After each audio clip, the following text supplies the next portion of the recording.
Isang linggo ang lumipas. Nakapaghanap si Tessie ng isang spirit medium. Isang babaeng nagngangalang Michelle. Sinamahan nito ni Tessie. Hapon na nang dumating sina Tessie at Michelle.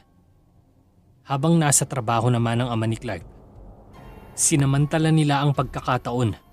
Binuksan ng ina ni Clark ang gate. "Hello po tita, heto po si Michelle." Pagpapakilala ni Tessie sa spirit medium. "Ay hello po madam." Nakipagkamay ito sa ginang. "Hello rin, halika, tuloy kayo." Aya ng ginang. Ikinuwento ng dalawa kay Michelle ang mga pangyayari at itinuro nila ang silid ni Clark. Umakyat ang grupo sa itaas at binuksan ang kwarto. Pumasok sila sa loob at nag-ikot-ikot dito si Michelle. "Wala akong maramdamang presensya." Wika ni Michelle. "Wala? Ano ibig sabihin nito?" Tanong ng ina ni Clark. "Most likely, hindi haunted ang bahay ninyo, madam." Sagot ni Michelle. "Ganun ba? Bakit kami pinapakitaan?" Pagtataka ng ginang. "Sa tingin ko..." Hinawakan ni Michelle sa noo ang ina ni Clark at bigla itong napapikit at nanginig. Napaatras si Michelle at naghahangos. "Ano nangyari, Michelle?" Pagtataka ni Tessie. Tila alanganin si Michelle. "Sabihin mo, Michelle, ano nakita mo?" Tanong naman ng ina ni Clark. "Madam, close ba kayo nang yumaon yung anak?" Tanong ni Michelle. "Oo, close na close kami, bakit?" Pagtataka pa rin ng ginang. "Naka-attach sa inyo ang isang espiritu dahil sa closeness nyo ng anak mo. Ang anumang espiritong kumitil sa buhay ng anak nyo ay nakadikit na rin sa inyo ngayon." Wika ni Michelle. "Teka, sinabi mong kumitil? Sinasabi mo bang pinatay ng isang multong anak ko?" Tila gimbalang ina ni Clark sa narinig. "May iba't ibang klase ng espiritu sa mundo. Naturally, kapag namatay tayo, dalawa ang patutunguhan natin at depende kung anong klaseng tao tayo nung nabubuhay pa. Pero may mga espiritong namatay nang hindi nila kagustuhan ng nangyari. At ang attachments nila sa mundo, ito ay ang isang nagpapanatili sa kanila dito. Hindi sila makapass over. Naka-attach sila sa isang bagay o tao na mahalaga sa kanila. Pero itong naramdaman ko, mayroong isang espiritong napakalakas. Nag-attach ito kay Clark. At dahil dito, inigop niya ang espiritu ni Clark. Hindi kayang matanggap ng espiritong ito ang kanyang kamatayan at sa pagnanasa niyang mabuhay ay siyang dahilan kung bakit niya hinigop at inabsorb ang espiritu ng anak niyo. Ngayon ay sa inyo naman siya naka-attach. Naghahanap ng sino manghihina ang loob. Kapag mahina ang spiritual barriers mo, pwede ka na nilang mapasok. Pwede ka na nilang atakihin." Paliwanag ni Michelle. "Teka, bakit nagpapakita din sa akin si Clark? Hindi naman kami close." Pagtataka naman ni Tessie. "Kung hindi kayo matalik na magkaibigan, baka may lihim na nararamdaman sa'yo si Clark. Pero ang nilalang na nakikita ninyo ay hindi si Clark. Isa lamang itong form na ginagamit ng espiritong ito para masira ang spiritual barriers nyo. Hindi ito titigil hanggat hindi nakukuha ang gusto niya." Sagot ni Michelle. "So anong gagawin namin? Paano natin mapapaalis ang espiritu?" Tanong naman ng ina ni Clark. "Masyado na tong advance para sa expertise ko, madam. Pero may kakilala ako. Isang binatang master year ng sutra. Nasa Pilipinas siya dahil sa isang spirit and cult festival na magaganap malapit sa South Cemetery. Kaibigan kong mag-host ng event. Kakausapin ko siya at papupuntahin natin dito." Mungkahi ni Michelle. Nagkatinginan ng dalawa at pumayag naman ang ina ni Clark. Halos isang linggo na rin ang lumipas. Dumating mula New Zealand ang asawa ni Tessie na si Robert. Chubby built ito at medyo kayumanggi ang kulay. Sa pagdating ng asawa ay nabawasan na ng takot si Tessie. Minsanan niya na lamang makita ang aparisyong walang muka pero ni isang beses ay hindi siya nito sinasaktan. Dahil medyo nasasanay na siya, iniisip na lamang niyang nagbabantay lamang ito. Sa bahay naman ni Jacob ay tila naging masaya ang binata sa huling pangyayari. Madalas niyang isipin ang memories niya kay Pinky. Pero sa gabing ito ay iba naman ang naisip niya. Binuksan niya ang cellphone at nanood ng anime hentai sa paborito niyang porn site. Naghanap siya ng makikitang short clip. Napansin niya ang isang clip ng isang estudyante.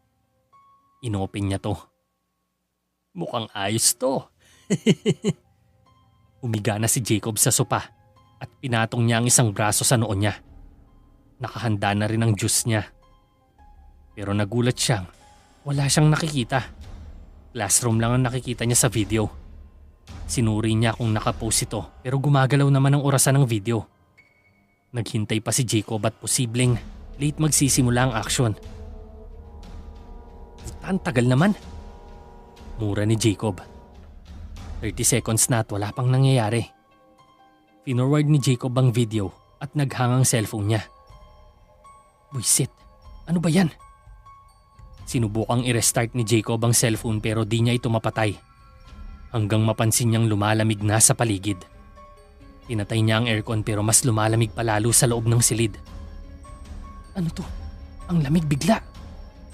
Bumangon si Jacob at tumayo. Naglakad dito papunta sa pinto nang biglang mamatay ang ilaw ng lampshade niya. Dito niya napansin ang tila figura ng isang babae sa bintana niyang may kurtina. Dahil sa liwanag ng ilaw sa labas, kita niya ang nakatayong babae. Kinilabutan si Jacob at inilawan niya ito ng flashlight ng cellphone niya. Pero naglaho ito at nang patay niya ulit ang flashlight, ay naroon na naman ulit ang aparisyon. Binuksan niya ulit ang ilaw ng cellphone at biglang lumitaw sa harapan niya ang isang babaeng maputi at mahaba ang buhok.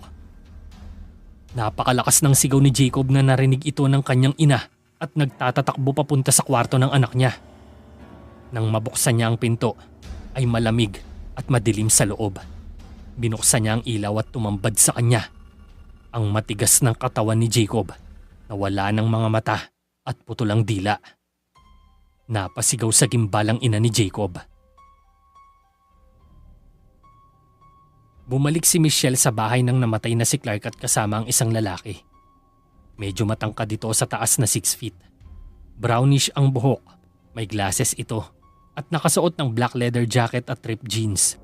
Nakaboots pa rin ito at may isang singsing sa kanang kamay. Hello madam, siya po yung taong tinutukoy ko sa inyo. Pagpapakilala ni Michelle. Lumapit ang lalaki at nakipagkamay sa ginang. Magandang gabi po madam, ako nga po pala si Nathaniel Manalo. Wika ng lalaki. Ako nga din pala si Lilibeth. Welcome kayo sa bahay ko. Tara, tuloy kayo sa loob. Patalikod na ang ina ni Clark na si Lilibeth nang hawakan siya nito sa balikat. Napatingin sa kanya si Lilibeth at seryoso ang mukha ni Nathaniel. May problema po ba, Ginoong Nathaniel? Pagtataka ni Mrs. Lilibeth. Ma'am, kung maaari po, pwede niyo po ba akong samahan sa mas tahimik na lugar? Pakiusap ni Nathaniel sa ina ni Clark. Pasensya na po pero wala pong ganyang lugar dito sa bahay na to eh. Wika ni Mrs. Lilibeth. Alam ko, pero ibig kong sabihin, yung lugar na wala masyadong tao, tulad ng sementeryo, ganun. Sagot naman ni Nathaniel. Ha? Pero bakit? Hindi ba nakakatakot yan? Ibig ko sabihin, mas maraming espiritu doon, tama? Saad ni Miss Lilibeth. Magtiwala kayo sa akin, ma'am. Mas marami pang kababalaghan ng simbahan kung ikukumpara sa sementeryo. Huwag kayong mag-alala, nasa likod nyo lang ako. Nakangiti si Nathaniel sa ginang. Pinagbigyan nito ng babae at dumiretso sila sa isang sementeryo malapit sa bayan. Tahimik ang lugar at may kumakalat pang hamog. Nagpasindi ng 6 na kandila si Nathaniel at may ibinigay si Michelle sa kanyang isang maliit na garapon na may lamang abo.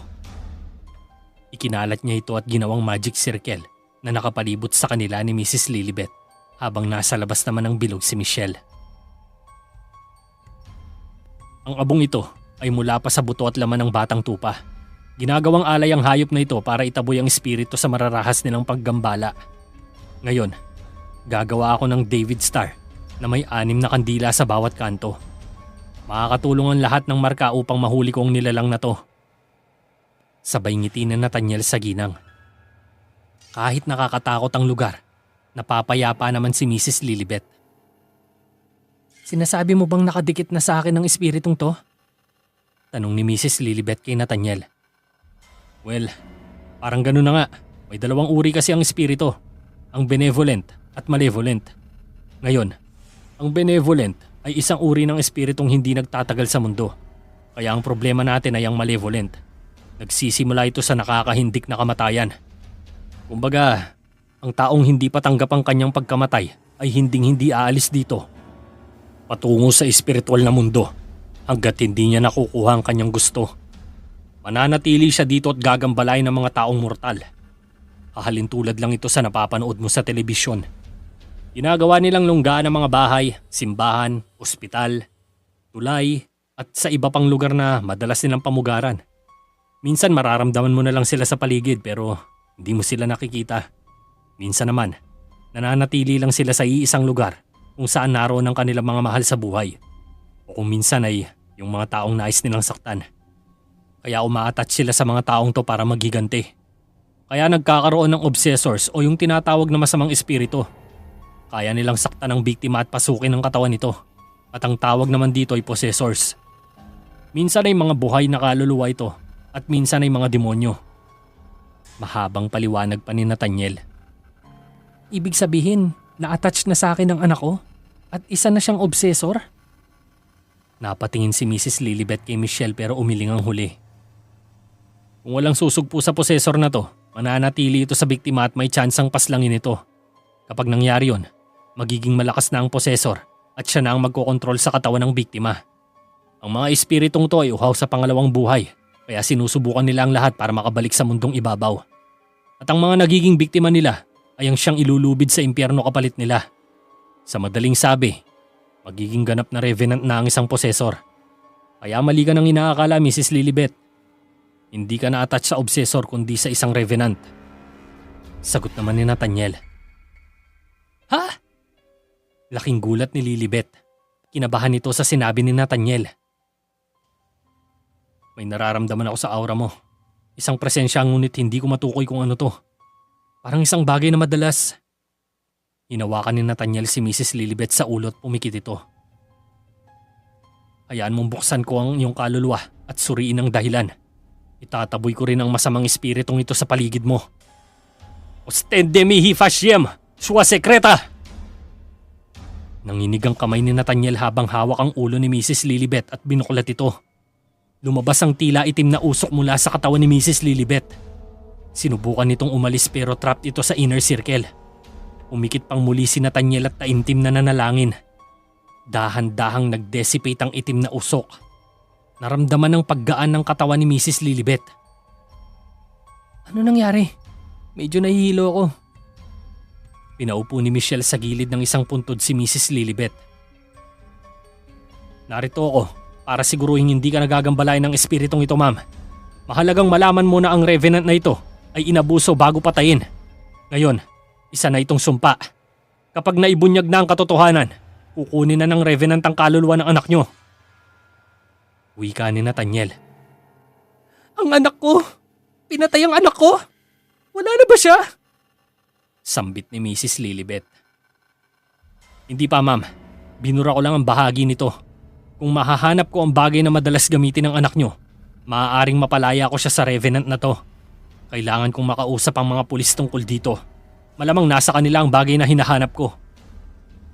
Wika muli ni Nathaniel. Ang anak ko! Namatay siya sa harap ng kanyang laptop. Sagot naman ni Mrs. Lilibet. Kung gayon, kailangan nating mabawi ang laptop na yon. Sinong pulis ang kumuha nito? Tanong ni Nathaniel. Mga detective sila at kilala ko ang dalawang yon. Maaari kitang ipakilala sa kanila. Tugon naman ni Mrs. Lilibet. Okay, mabuti kung ganun. Pero bakit ang laptop na yun pa? Hindi ka agad nakasagot si Mrs. Lilibet sa tanong ni Nathaniel. May madalas lang siyang panoorin doon. Medyo nahihiya pa si Mrs. Lilibet. Hinawakan ni Nathaniel muli ang balikat ng ginang.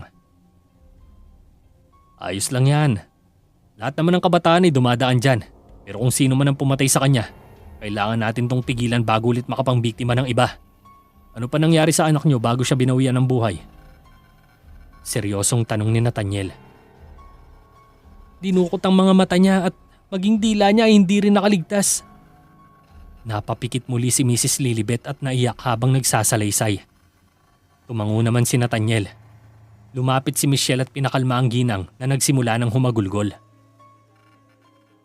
Ma'am, isa na lang pong katanungan. Bakla ba ang anak nyo?